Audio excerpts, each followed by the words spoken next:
Hello दोस्तों, कैसे आप सब लोग। आशा उम्मीद करती हूँ कि आप सब स्वस्थ होंगे। मैं भी एकदम मस्त हूँ और स्वागत है आप सभी का मेरे यूट्यूब चैनल में। तो दोस्तों, आज के ब्लॉगिंग की शुरुआत हो रही है मेरे शाम के 3 बजे से और आज के दिन की शुरुआत भी हो चुकी है क्योंकि कल का ब्लॉग और आज का ब्लॉग सेम टू सेम होने वाला है।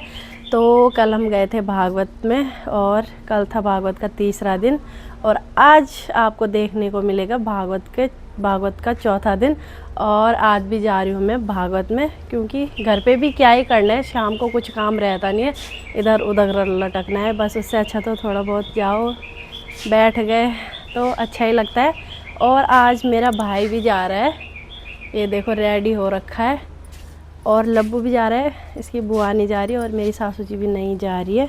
तो मैंने कहा सब भी क्या ही करेंगे घर पे, तो मैं भी जा रही हूँ। तो चलते हैं हम अब भागवत का आनंद लेने के लिए। दोस्तों, वहाँ जाते हैं ना तो ऐसा मन करता है कि सुनते रहे भागवत, घर ही नहीं आना। पर क्या करना, आना तो पड़ता ही है, भागवत तो चलता रहता है। और मतलब हर किसी को भी नहीं मिलता भागवत सुनने को, है ना। और फिर भी आज जा रहे हैं हम, तो ना मुझे तो अच्छा लगता है ऐसी जगहों में जाने पे, जैसे मंदिर वगैरह चले गए तो मतलब अच्छा ही लगता है। तो आज भी जा रहे हैं हम, तो चलो आज का भी मज़े लेते।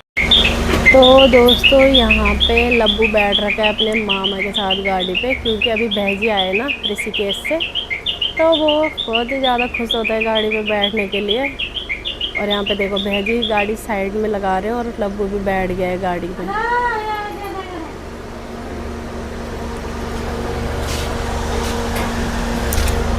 बस बस पैर सीधा।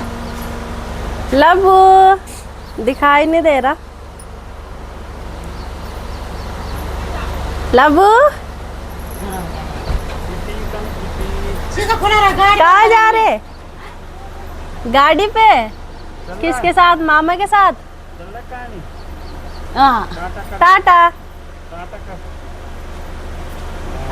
ये देखे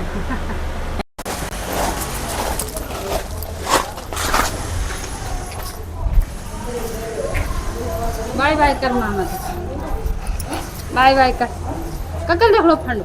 लब्बू तब मामा कहाँ जा रहे? घूमी घूमे घूमे बाय बाय कर मामा, बाय बाय कर कर। अंदर नहीं आए तो आप जाइए और उन लक्षणों को प्राप्त करिए। तो बोले बेटा मुक्ति का मार्ग क्या है? हे गोकर्ण, मेरी मुक्ति कैसे होगी? तो गोकर्ण जी कह रहे हैं, एवं सुतोक्ति बसतो विगृहं विहाय यातो वनं स्थिरमतिर्गत 60 वर्षा युक्तो हरेरनुदिनं परिचर्ययासौ श्रीकृष्णमापनीयतं 10 वर्षस्य पाठात्। श्रीकृष्णमापनीयतं 10 वर्षस्य पाठात्। एवं सुतोक्ति बसतोपि गृहं विहाय। हे पिताजी, आपके 60 वर्ष निकल चुके। युक्तो हरे रनुदिनम परिचर्ययासौ, इसलिए आप परमात्मा की भक्ति परिचर्या करो। क्यों? बोले एवं सुतोक्ति बसतोपि गृहं विहाय यातो वनं स्थिरमतिर्गत 60 वर्षा। 60 वर्षा, 60 माने 60 वर्ष निकल गए संसार के द्वंद्व में, भवाटवी में। पिताजी अभी भी चांस है, अभी भी आपको भगवान मिल सकते हैं, तो क्या करें? बोले श्री कृष्ण मापनीयतम 10 पाठात्। बोले श्रीमद् भागवत भगवान श्री कृष्ण का वाङ्मय विग्रह है।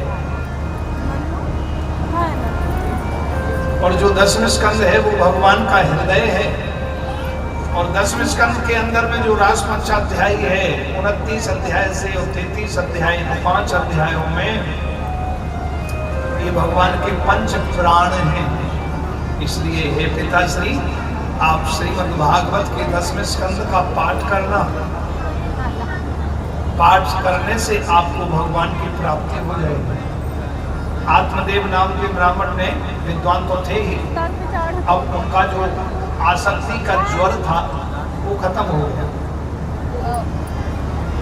अब पुत्र के द्वारा बताई हुई ऐसी औषधि पान कर ली कि श्रीमद् भागवत को अपने सिर पे स्थापित किया और उसी क्षण घर को त्याग दिया और हिमालय की कंदराओं में बैठ करके श्रीमद् भागवत का पाठ किया। 3 वर्ष पाठ किया आत्मदेव नाम के ब्राह्मण ने। चौथे वर्ष जैसे ही प्रारंभ हुआ, चैत्र शुक्ल पक्ष प्रतिपदा, शैलपुत्री भगवती माता का दर्शन हुआ और चौथा वर्ष लगते ही प्रथम दिवस चैत्र शुक्ल पक्ष में भगवती माता शैलपुत्री ने दर्शन दिया और साक्षात योगेश्वर श्री कृष्ण ने दर्शन दे दिया। जीवन सफल हो गया।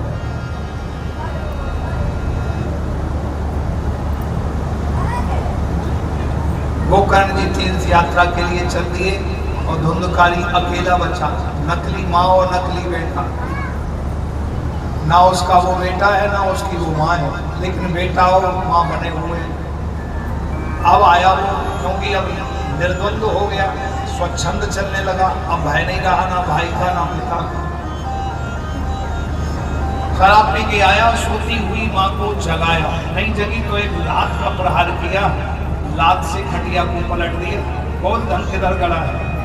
और माँ को बड़ा दुख हुआ कि रे दुष्ट पापी, मेरे गर्भ से जन्म लिया होता तो ऐसा नहीं करता। बहुत धमकेदार गड़ा है। बोले तूने जुआ शराब में सब चौपट कर दिया, अब कहाँ से धन लाऊं? जिन बर्तनों में भोजन करते वो भी बेच दिए, तो नहीं दिया धन तो 2-4 चांटे और लगा दिए। धुंधली को अपमान सहन नहीं हुआ और आधी रात को ही अंधे कुएं में जाके अपने प्राण त्याग दिए, वो भी मर गया। अब उसको याद आया कि मैंने अपने पति को बहुत धोखा दिया, समाज को धोखा दिया और अपने आप को भी धोखा दिया। यदि पहले दिन ही मैं बता देती कि ये बेटा मेरा नहीं, मैं अपनी बहन का बेटा लाई हूँ, तो मैंने बहुत बड़ा झूठ बोला। उस झूठ का फल मुझे आज मिल गया। मैंने बहुत बड़ा अपराध किया।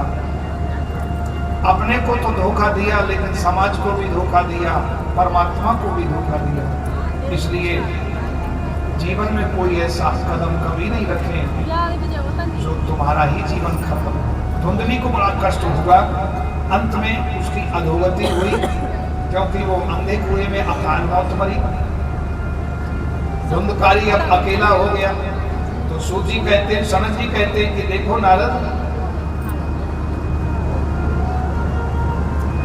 पितरियों परते तेना जननी ताड़िता भ्रशम पवित्रम तिष्ठति गुरुहि निश्चय लत्तया नचेत। धुंधकारी ने अपनी माँ को लात का प्रहार किया। जब व्यक्ति संस्कार को भूल जाता है, मर्यादा को भूल जाता है, माता पिता का अपमान करने लगता है, तो भगवान भी उसकी रक्षा नहीं कर सकते, उसको भगवान भी क्षमा नहीं करते। अब माता का तो देहांत हो गया, परंतु धुंधकारी ने क्या किया कि स्वतंत्र हो गया, कोई रोकने वाला नहीं। तो क्या किया, उसने पंच पंड वधू व्रता, धुंधकारी गृहे तिष्ठत पंच पंड वधू व्रता। पंच पंड वधू कहते 5 वेश्याओं को उसने रख दिया। अब उनको खुश रखना है, तो चोरी करने लगा, अपनी बड़ी डकैती डालने लगा। एक दिन राजा के खजाने में से चोरी कर लाया, रानी के गहने।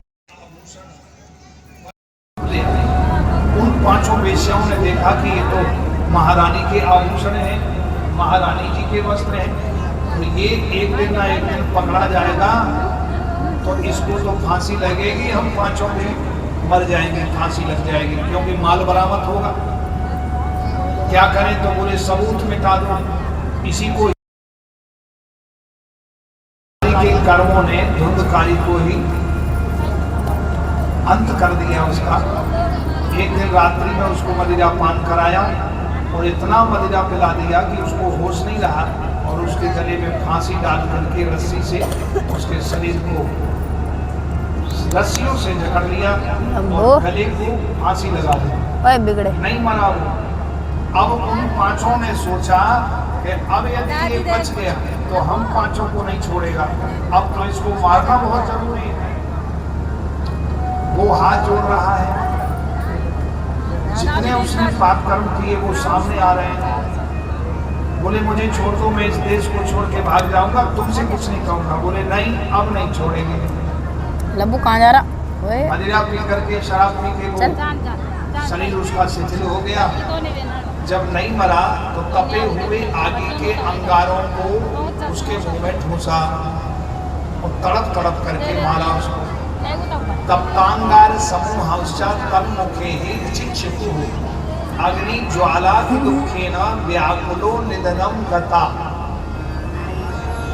ऐसा तड़प तड़प करके मर गया। जैसी करनी वैसा फल। आज नहीं घर आए तो देखा मकान जर्जर हो गया, दीवारों पे घास जम गई, किवाड़ सड़ गए।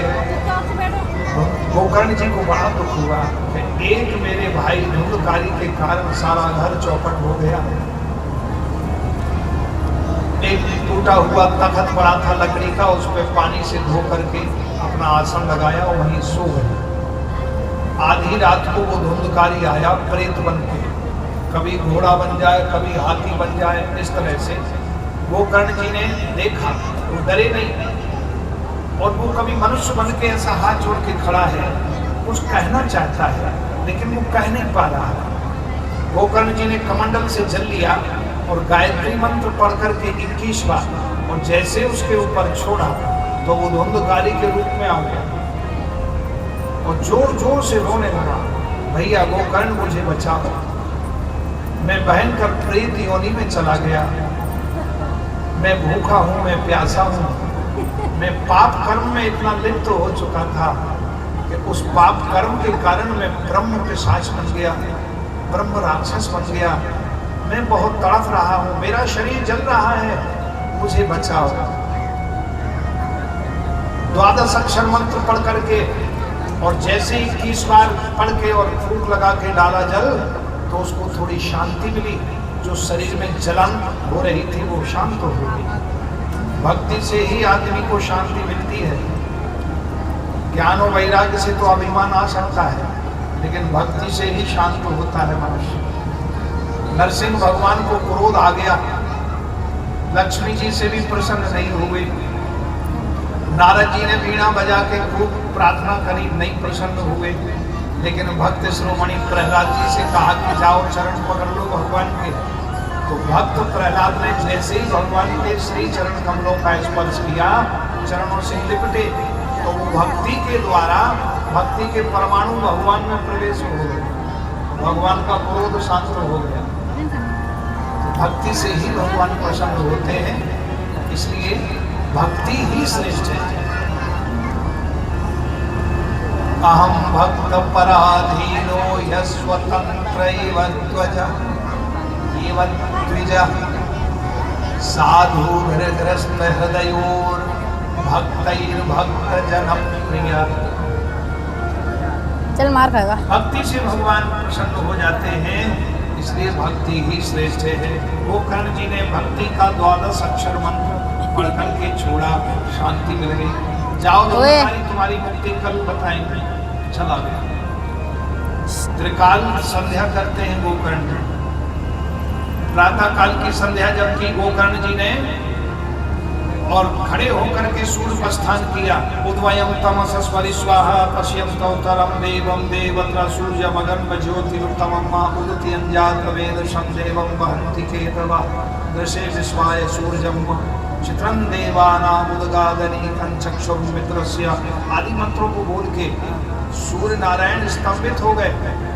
यदि जो ब्राह्मण त्रिकाल संध्या करता है, तो गायत्री जपता है, तो ब्रह्म राक्षस भी दूर रहते हैं। सूर्य नारायण भी उसका सूर्य अर्घ और सूर्य प्रस्थान को स्वीकार करके स्तंभित हो जाते हैं। इतना प्रभाव है संध्या का। भगवान सूर्य नारायण स्तंभित हो गए, रुक गए। कथम वत्स गोकर्ण, बोलो पुत्र क्या चाहते हो? बोले हे भगवान, मेरे भाई धुंधकारी की मुक्ति कैसे होगी? तो सूर्य नारायण ने कहा, बोले श्रीमद् भागवतान मुक्ति सप्ताहं वाचनं कुरु इति सूर्य वचा सर्वैः धर्म रूपम तु विश्रुतम धर्म रूपम तु विश्रुतम। सूर्य नारायण ने कहा कि हे गोकर्ण, तुम्हारे भाई धुंधकारी की मुक्ति श्रीमद् भागवत से होगी। गोकर्ण जी ने आके पूरे ग्रामवासियों को कहा और दिव्य श्रीमद् भागवत हुई। ग्रामवासियों ने कहा अच्छे हट्टे कट्टे तो नींद आना शुरू स्वाभाविक है। तो चेला जी गर्दन लटक गई और झटका लेने लगे। गुरुजी ने सोचा कि हमारा ही चेला सो रहा है तो श्रोता क्या कहेंगे, और भक्त के देखो गुरुजी का ही चेला सो रहा है। सो गुरुजी ने मंच से ही कहा, बच्चा जमुना दास जग रहे हो जी गुरुजी। सो सतर हो गए मेरुदंड को सीधा करके और बोले जी गुरुजी। आधा घंटे बाद में फिर नींद फिर आ गई, क्योंकि खूब पेट भर के पाके आए थे जमुना दास। आधा घंटे बाद फिर झटका लेने लगे तो पीछे वाले लोग देखें, क्योंकि जो सोता है बगल वाले को ध्यान में रहता है कि सो रहा है। गुरुजी ने फिर कही, बच्चा जमुना दास जग रहे? बोले जी गुरुजी। फिर बैठ गए आराम।